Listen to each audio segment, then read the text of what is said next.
En nombre del Padre, y del Hijo, y del Espíritu Santo. Amén. Queridos hijos, otro Jueves Santo y por fin después de esos eventos que hemos vivido el año pasado los feligreses, vamos a decir, no tuvieron Semana Santa. Siglos y siglos haría que la Santa Iglesia Católica, los fieles se quedaban sin la Semana Santa. Pero este año sí, bendito sea Dios, es el día del sacerdocio. Cristo, Dios nuestro Señor Jesucristo, instituyó el sacerdocio ese primer Jueves Santo. Recen por nosotros, sus sacerdotes, recen para que podamos tener otro sacerdote más. Cada vez hay más apostolado, entonces vendría muy bien si Dios así lo dispone. Es el día también, el Jueves Santo, en que Dios, nuestro Señor Jesucristo, celebró por primera vez en la historia la primera misa de la historia. Fue ese Jueves Santo, celebró la Santa Misa. En la misma noche de la cena, en la misma noche de la última cena, pero por favor, ningún católico puede estar diciendo que la misa es la cena. Por favor, la misa no es la cena. No puede haber católico que diga eso. La misa es el sacrificio de la cruz. Incruento, pero la misa es el sacrificio de la cruz. Nunca, por favor, que se oye a veces, y que es una herejía que se toma de los protestantes en realidad. La misa no es la cena. Tan solo la primera misa de la historia se celebró la misma noche de la cena. Pero la misa no es la cena, la misa es el sacrificio de la cruz. Y en estas enseñanzas para dar en el Jueves Santo, queríamos antes, por tantos hechos que hemos vivido, hacer como una reseña de la situación mundial y después pasar como un primer punto de la prédica y después como un segundo punto de la prédica desarrollar un tema espiritual. Y en esa reseña que intentamos darle sobre la situación mundial, considerar otro año más entonces con toda esta situación creada por el coronavirus. Pensemos en tal vez las cosas que vendrán, tal vez el nuevo orden mundial, pero ya en forma explícita, pública, y no por detrás, no tras bambalinas. Ya existe el nuevo orden mundial, pero hoy por hoy manejan los estados tras bambalinas, por detrás. Quizás entramos a la etapa en que el nuevo orden mundial será explícito. Se habla muchísimo, creo que todos habrán oído, del reseteo de la economía mundial, cambiar toda la economía, las compras, las ventas, todo electrónico, por medios electrónicos. La asignación universal per cápita, el mismo Francisco la nombra, tal vez en medios digitales. Quitar, por supuesto, en un futuro próximo, no sabemos cuándo, pero el dinero circulante, quitar los billetes. El daño a la economía mundial, otro punto enorme, con todos estos encerramientos que hemos sufrido y cuántos, sabrá Dios, vendrán. En más de una ciudad, en esta misma Semana Santa, el toque de queda desde las 5 de la tarde, imagínense lo que es también para las ceremonias. Cuántas empresas con estos encerramientos han quebrado negocios. Dios nuestro Señor Jesucristo dijo, entre tantas características de los finales, vendrán pestilencias, no sé si las vacunas y el COVID, vendrá hambre. En los 3 evangelios, Cristo hace una síntesis del Apocalipsis, que se le suele decir por los grandes estudiosos católicos, los apocalipsis sucintos, abreviados. Está en San Mateo, está en San Lucas y está en San Marcos. Y en los 3 dice hambre, hambre, hambre. Y si Dios nuestro Señor Jesucristo dice hambre, sin duda, el hambre va a venir. Lo que no sabemos es cuándo, pero si sigue habiendo encerramientos y las empresas se siguen dañando, no es muy descabellado pensar en el rompimiento de la cadena de alimentos, sin duda. Y si Dios dijo que va a venir hambre, va a venir hambre. No sabemos cuándo, pero va a venir hambre. En uno de esos sinópticos dice literalmente Cristo, primero en latín, en Mateo, su capítulo 24, Apocalipsis sucinto de ese evangelio, eterum pestilentiae, y habrá pestilencias, et fames en latín, y hambre, o sea, va a venir hambre. ¿Cuándo? No sabemos, pero va a venir. Por ello, prever, Dios nos exige el ejercicio de la inteligencia. Perdón que lo diga así, pero un católico no puede ser, perdón que lo diga así, un bobo.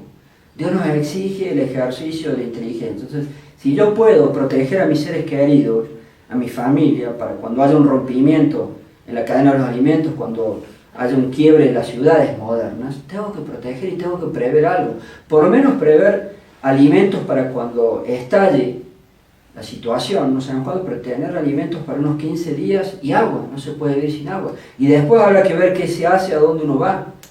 Pero prever, por dar un ejemplo, cada uno tendrá que usar su inteligencia para cuidar a sus seres queridos y ver cuando ello ocurra. Va a ocurrir, no sabemos cuándo, las profecías se van a cumplir.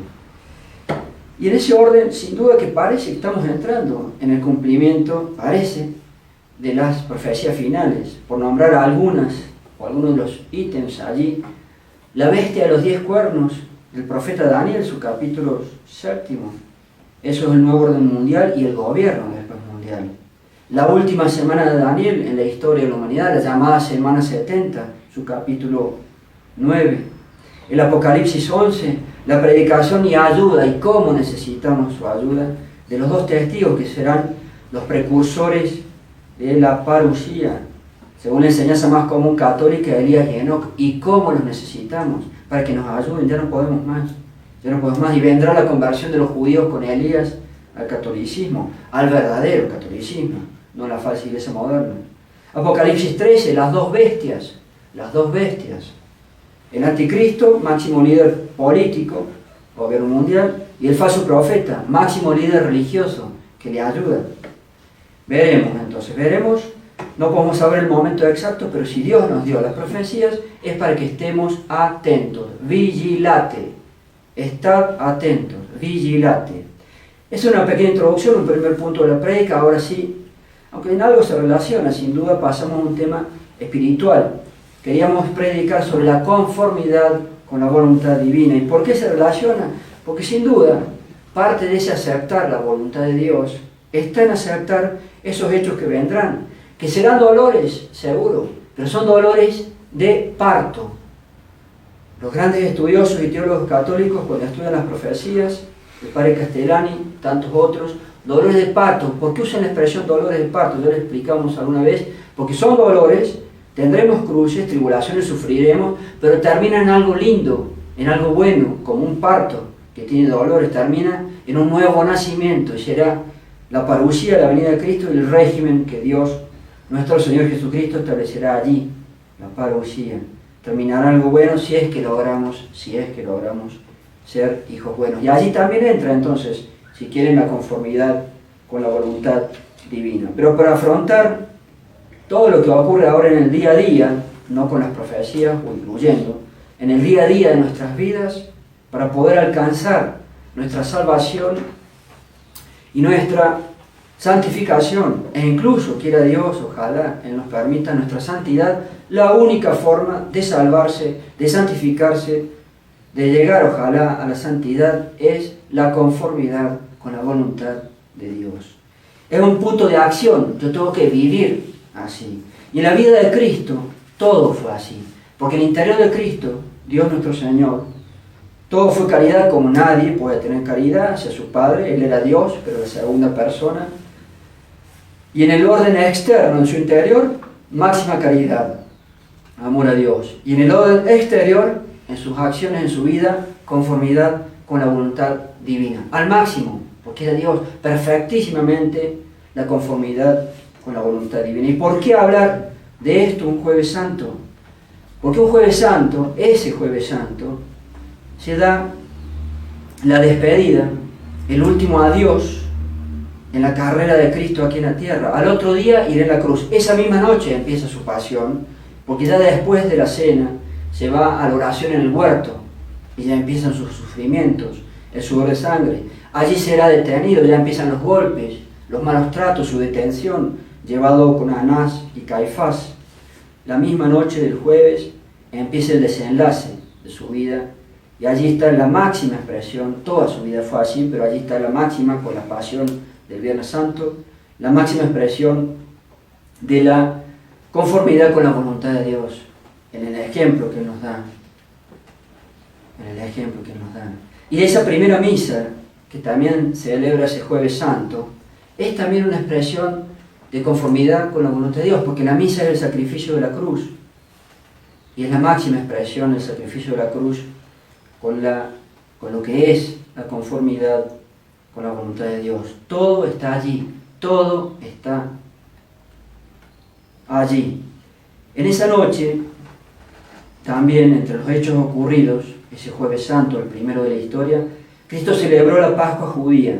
Y así quiero tomar una pequeña parte de uno de los evangelistas, San Lucas, con un relato, y usar ello para tener pie para hablar de la conformidad con la voluntad de Dios. Les leo un pequeño fragmento del Evangelio. Dice así, en San Lucas: para ver un Pascua, y prepararon la Pascua. Y cuando hubo sido la hora, se recostó, se puso a la mesa, y los 12 apóstoles con él. Y les dijo, en latín primero: Desiderio desideravi hoc Pascha manducare vobiscum. Con deseo he deseado. Una redundancia, pero suena hermosísimo en latín, y es para insistir en lo que va a enseñar. Con deseo he deseado, desiderio desideravi, con deseo deseado, comer esta Pascua con vosotros antequam patier, antes de padecer. Pues yo os digo que desde ahora, ya no la comeré hasta que sea llenada, realizada, impleatur, en el reino de Dios. Pues yo os digo que ya no beberé del fruto de la vid hasta que venga el reino de Dios. Ese pequeño fragmento, quiero insistir en esa expresión y quiero quedarme allí con un sentido traslaticio, si ustedes quieren, o por acomodación. Desiderio desideravi hoc Pascha manducare vobiscum. Con deseo deseado, comer esta Pascua con vosotros. Y podemos cambiarlo porque es también conformidad con la voluntad de Dios, y nosotros decimos, o deseamos decir, y que todos podamos decir, con deseo he deseado cumplir en todo con tu voluntad. Así deberíamos poder decir. Con deseo he deseado cumplir en todo con tu voluntad. Fiat voluntas tua. Allí está toda la salvación y la santidad o santificación. Para ilustrar aquello de la conformidad con la voluntad divina y su importancia, tomo un pequeño resumen de una entre tantísimas enseñanzas de un autor espiritual, y dice así: Non sicut ego volo, sed sicut tu. No se haga, Señor, como yo quiero, sino como tú quieres. Así rezaba el Jueves Santo en el huerto, en vistas a eso tan duro que le esperaba, su pasión.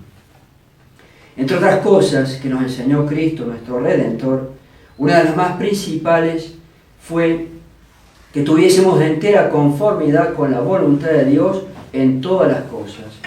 Esto no solamente nos lo enseñó con las palabras, sino también con su ejemplo y acciones.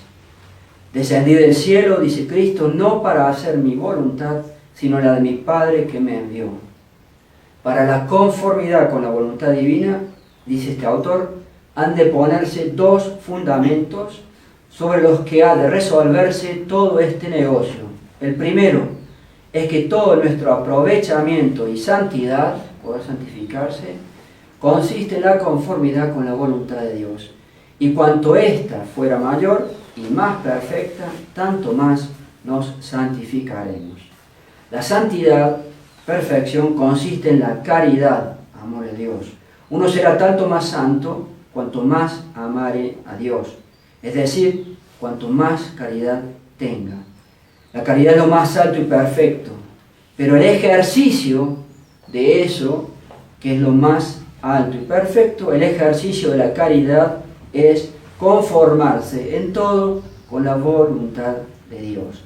El tener en todas las cosas un solo querer con su majestad Dios, siempre conformes con lo que Dios dispone en todas las cosas. Ese es el primer fundamento. El segundo es que ninguna cosa puede suceder en el mundo si no es por voluntad y orden de Dios, excepto la culpa y el pecado del hombre. Pero fuera de eso, todas las demás cosas, trabajos, tribulaciones, males de pena o castigos, San Pablo decía de los castigos en la epístola, vienen por voluntad y orden de Dios. El Espíritu Santo lo dice en el Eclesiástico: bona et mala, vita et mors, paupertas et honestas, adeo sunt, que significa los bienes y los males, la vida y la muerte, la pobreza y la riqueza provienen de Dios, son de Dios. Aunque estas cosas vengan por causas segundas, en última instancia todo viene colado y registrado por la mano de Dios para los fines que Él sabe y que nosotros muchas veces no conocemos. En conclusión, dice este autor, puesto que todas las cosas que nos suceden vienen de la mano de Dios, toda nuestra santidad está en conformarnos con su voluntad. Y así tomemos todas las cosas que nos ocurren como venidas de su mano, que sin duda así lo son. Y no las penséis, como venidas de mano de los hombres, que eso es lo que suele dar mucha pena y congoja. No las penséis como ocurridas porque tal o cual hombre las realizó y que si no fuera por ese hombre tal cosa no me hubiera sucedido, sino que las debéis pensar a todas como venidas de la mano de Dios por cualquier vía que sea. Uno de los famosos padres del yermo, padres del desierto, decía que no podía el hombre y no puede tener verdadero descanso ni contento en esta vida sin conformarse con la voluntad de Dios. Y por eso nunca tenemos paz, porque nunca nos conformamos con la voluntad de Dios, nunca nos adecuamos a lo que Dios quiere. Nosotros siempre estamos haciendo nuestra voluntad. Siempre, por eso nunca tenemos paz. Y nunca vamos a tener paz. Y nunca vamos a tener paz. Estamos siempre haciendo nuestra voluntad. Siempre haciendo nuestra voluntad. Termina este autor en mi resumen. Y San Doroteo dice que los padres del desierto hacían gran ejercicio de tomar todas las cosas como venidas de la mano de Dios, por pequeñas y grandes que sean, por cualquier vía que llegaran.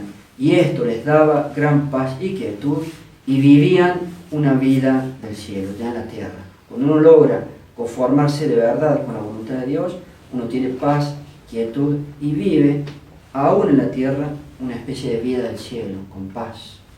Y si no, nunca habrá paz, nunca tendremos paz.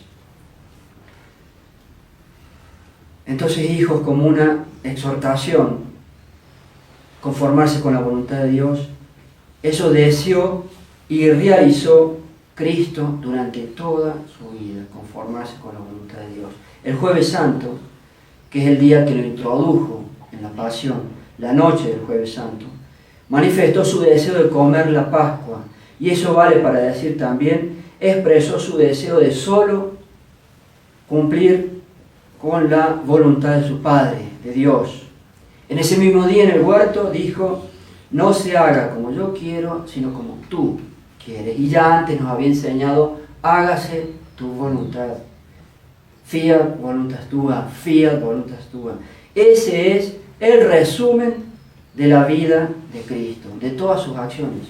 En el interior, caridad, es lo más importante, pero hacia afuera, la caridad en el ejercicio es conformarse con lo que Dios quiere. Ese es el resumen de la vida de Cristo, de todas sus acciones, de todos. Ese es el resumen de su sacrificio en la cruz, máxima expresión de conformarse con la voluntad de Dios. Y ese debe ser, ojalá, no es, pero ojalá sea, ese debe ser también el resumen de nuestras vidas. Ese debe ser también el resumen de nuestras vidas. Porque solo así, y solo si no hacemos nuestra voluntad, alcanzaremos la salvación y la santidad. Los seres humanos tenemos voluntad propia a prueba de balas, todo el tiempo haciendo. Pues eso es el pecado es voluntad propia. Inclusive para hacer el bien, no hacemos el bien por Dios, o porque Dios me pide eso, hacemos el bien o intentamos hacerlo por voluntad propia. Y eso no sirve. El bien yo lo debo hacer porque Dios me pide eso, no por voluntad propia. Estamos todo el tiempo haciendo nuestra voluntad y no lo que Dios quiere. Y eso es una falsificación de nuestra religión. Creemos que somos buenos católicos haciendo todo el tiempo nuestra voluntad. Todo el tiempo. Es una falsificación. Eso no es catolicismo. Terminamos por todo lo dicho.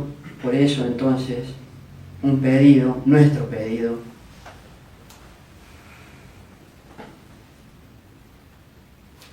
Jueves Santo, para este Jueves Santo, para nosotros, para ustedes, para todos, nuestro pedido, para toda nuestra vida, para que toda nuestra vida pueda ser así. El pedido sin duda es que podamos hacer siempre la voluntad de Dios y destruir radicalmente la voluntad propia, destruir radicalmente la voluntad propia, que eso es pecado, eso es pecado. Nuestro deseo hoy, Jueves Santo, para nosotros, para vosotros, es que podamos decir, ojalá, al final de nuestra vida, y desde ahora en realidad, desideravi, cambio un poco la frase en latín, desideravi facere voluntatem tuam, con deseo deseado, hacer tu voluntad, y no lo que yo quiero. Ojalá podamos hacerlo, ojalá podamos, y Él nos dé,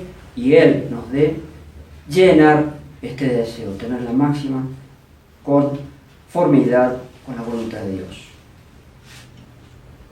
Ave María Purísima. Sin pecado concebida María Santísima. En nombre del Padre, del Hijo y del Espíritu Santo.